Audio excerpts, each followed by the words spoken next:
Dietary Guidelines and You in 4 parts. This is part 2, Dietary Guidelines. This list gives an overview of the dietary guidelines that are available to us. There are the RDAs, also the RDIs, the DRI, American Heart Association's guidelines, nutrition recommendations from WHO organization, and dietary guidelines for Americans. We'll look at each a little more closely. Your textbook has tables in it. You should take a look at those so that you can identify how to read them and extract information from them. There's way too much information to memorize, and that's not constructive use of your time, but it is important that you know how to read the tables. 2 of the tables are the RDA/RDI. RDA stands for Recommended Daily Allowances. This is the chart that was formulated in the United States, and you've probably heard of it before. The recommended daily allowance for vitamin C, the recommended daily allowance for any number of vitamins and minerals and protein. The RDI stands for Recommended Daily Intakes, which are very, very similar to the RDAs, but those originated in Canada. Both of these are aimed for adequacy of all health population, for safe and adequate consumption. These came out of an era after World War II when the government agencies were concerned that Americans were not getting adequate nutritious foods. Times have now changed and the focus has shifted slightly. We have something called the DRI, which stands for Dietary Reference Intakes, and again, this is in your textbook in more detail, but these are intended to replace the RDAs, the simple RDAs. It reflects the collaborative efforts of Canada and the United States to try to come up with recommendations that we can all use. In addition, it provides something that wasn't in the RDAs, and that is an upper limit of safety. Certain foods, let's say sodium for example, we're not so much concerned that we get enough sodium because sodium is found in just about all foods, and actually too much sodium has a health consequence. It can raise blood pressure and contribute to heart disease. So the agencies provide an upper limit saying don't go above this amount for certain nutrients. And finally, in the DRIs, the fact that it includes 4 reference values. The RDAs that were mentioned before, recommended daily allowances, something called the ERA, or estimated average requirement. The AI is adequate intake, and UL is, as mentioned before, the upper limit, or the tolerable upper intake level.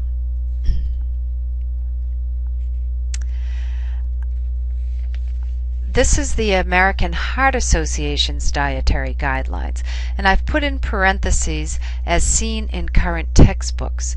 The reason I mention this is because these guidelines were updated in 2010, but they didn't really come out until early in 2011, so textbooks that have been published have not had a chance to update and include these in them. So you won't find the updated ones in your textbook. You'll find these that you're looking at here.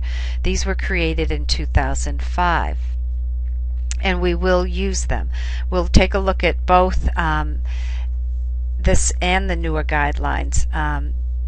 You'll notice that the changes are more about how the information is presented rather than actually being excuse me, different information. So excuse me, with that said, the American Heart Association's guidelines from 2005 indicated that total fat intake should be no more than 30% of a person's total calories. Further than that, saturated fatty acid intake should be just 8 to 10% of the total calories. Polyunsaturated fatty acid intake should be up to 10% of total calories. Monounsaturated fatty acid intake should make up 15% of total calories. Cholesterol intake should be less than 300 milligrams daily. Sodium intake should be less than 2,400 milligrams, which is actually considered high today. That's changed. Carbohydrates should make up 55 to 60% or more of total calories, with an emphasis on sources of complex carbohydrates. And total calories should be adjusted to achieve and maintain a healthy body weight. So these guidelines, if you think about it, they're very focused on fat intake and on sodium and about weight. So this is the American Heart Association really focusing on trying to get people to prevent heart disease. You can take a look at them in another way. They've given these examples. Based on a 2,000 calorie diet, 60% of calories from carbohydrate would come out to be around 1,200 calories or 300 grams. 30% of calories from fat would be about 600 of your calories being from fat, or 67 grams. And 10% of calories from protein would be equal to 200 calories, or 50 grams of protein. Those numbers can be achieved by taking the grams of fat and multiplying times the calories per gram. 300 times 4 calories per gram, which we mentioned in the previous portion of this lecture, would equal 1,200 calories. So these are the guidelines, American Heart Association guidelines, that you'll be reading about in your textbook. We will be using them throughout the class, but I also we will also be taking a look at the newer ones, which I've put here for your observation. The ones that came out in 2010 by the American Heart Association are more general in nature, and they're supposed to be more user-friendly. What they're hoping for is better compliance, that people will understand these guidelines better and be able to apply them on a day-to-day basis. So let's take a look at what they sound like. They say, as you make daily food choices, base your eating pattern on these recommendations. Choose lean meats and poultry without skin and prepare them without added saturated and trans fats. Okay. Select fat-free, 1% fat and low-fat dairy products. Cut back on foods containing partially hydrogenated vegetable oils to reduce trans fats in your diet.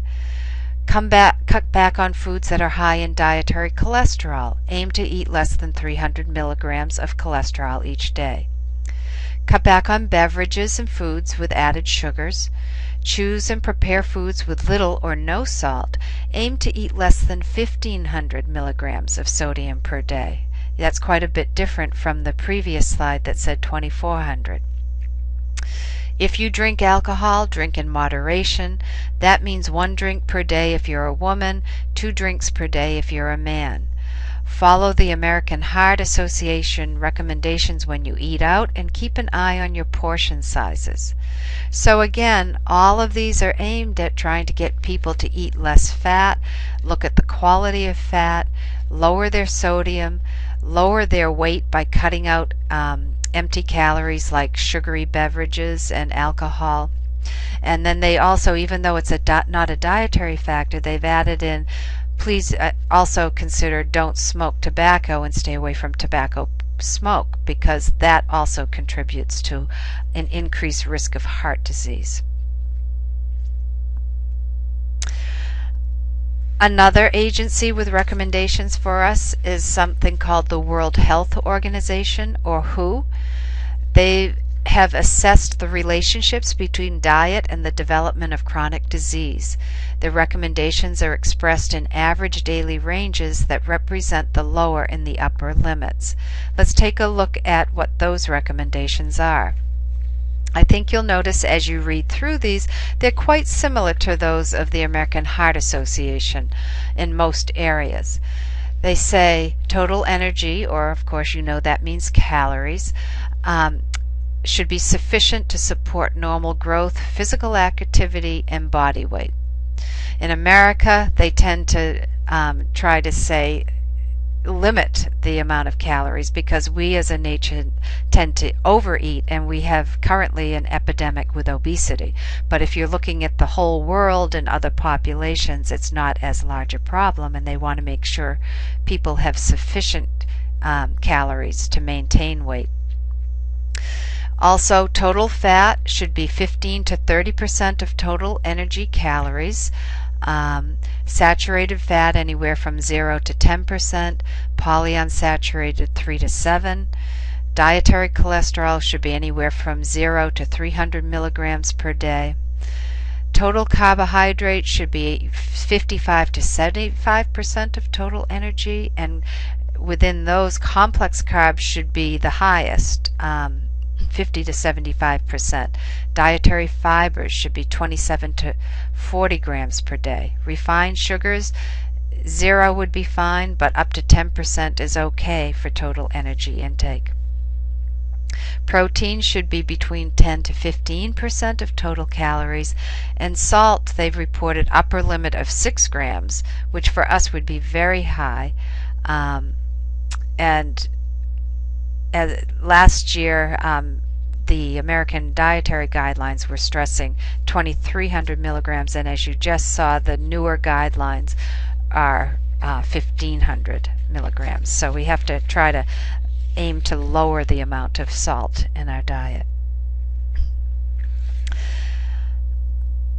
We also have something called the Dietary Guidelines for Americans, yet another set of instructions for Americans to follow. This agency that sets up these guidelines, the Dietary Guidelines for Americans, are the cornerstone of our federal nutrition policy and nutrition education activities.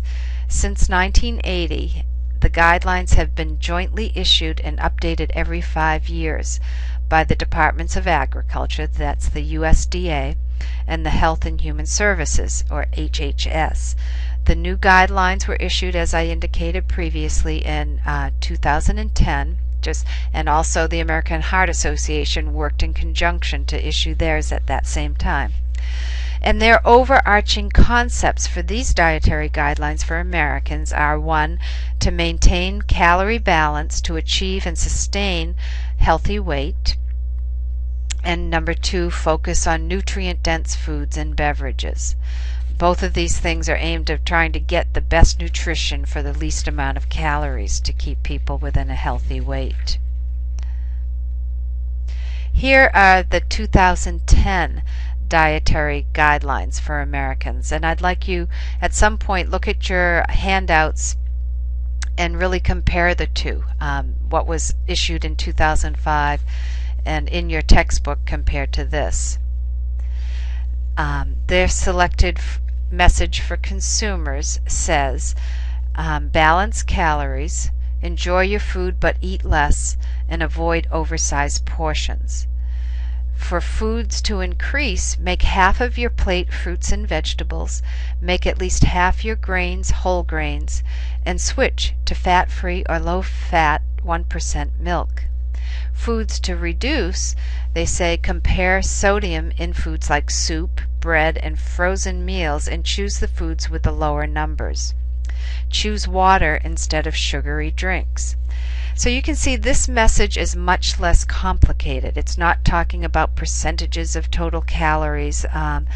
It's giving suggestions, and what they're aiming for is simplicity, hoping that people will understand this and be able to apply it more easily than what has been promoted in the past. Now, those were all recommendations from different agencies, and they're not unrelated to the diet planning guides that we're going to look at here, but they're different, a little bit different, because guides, as opposed to recommendations, tend to be more specific for day-to-day choices. And this gives you a little history of the planning guides that have been available to us over the years. The first planning guide that is recorded is the 4 food group plan. Perhaps some of you knew of that. That was put out again back in the 50s after World War II, when they were trying to really get people to focus on having adequate food intake and choosing from 4 different food groups.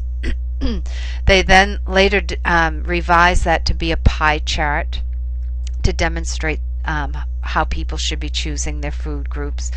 That moved on to a pyramid guide, which was later revised to something called MyPyramid, which is in your textbook, and finally the newest, something called MyPlate.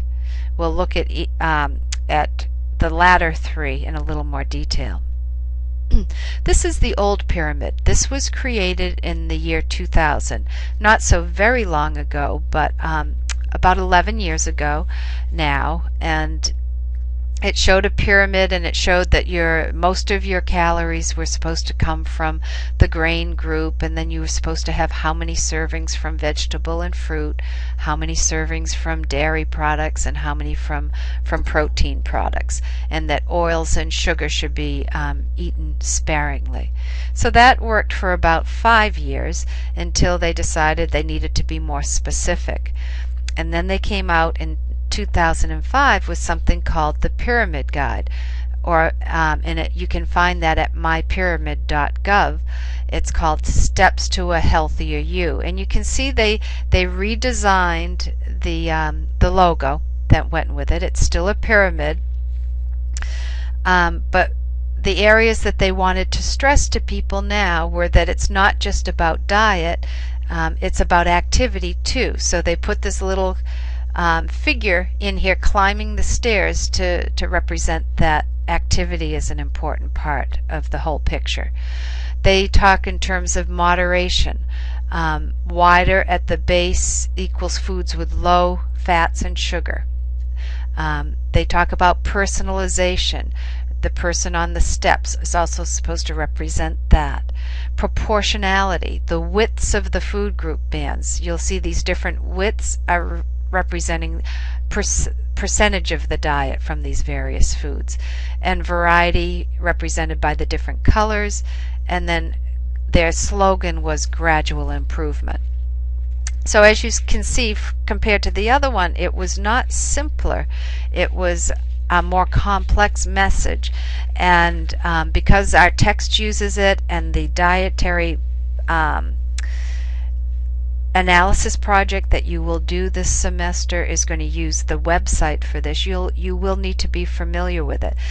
You'll learn this, and you'll learn the newer method as well while we're all in this transition. Part 3 of your lecture will give you much more detail about this particular pyramid that you'll be using through the semester.